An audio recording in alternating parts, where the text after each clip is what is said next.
बेंगलुरु के केजे हल्ली और डीजे हल्ली में पेश आए तशद्दुद के मामले में जमानत पर रिहा हुए मकामी कांग्रेस लीडर ने अपने आप को कसूरवार बताया है। उन्होंने कहा कि उन्हें जानबूझकर फंसाया जा रहा है। वहीं बेंगलुरु महानगर पालिका के साबिक कॉर्पोरेटर ने कहा कि उन्हें अदालत पर मुकम्मल भरोसा है।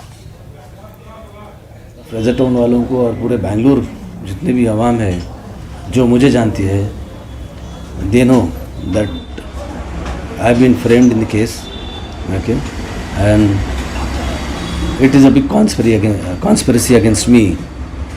तो जो हमारे चाहने वाले हैं अल्हम्दुलिल्लाह उनका मेरे साथ रहा है, उनकी दुआएं रहीं मेरे साथ।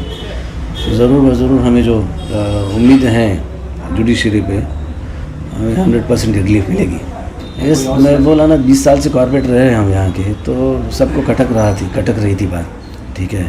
एंड उसके बाद I became an aspirant for MLA, started asking seat here and there, ठीक है। तो that is the reason I have been targeted.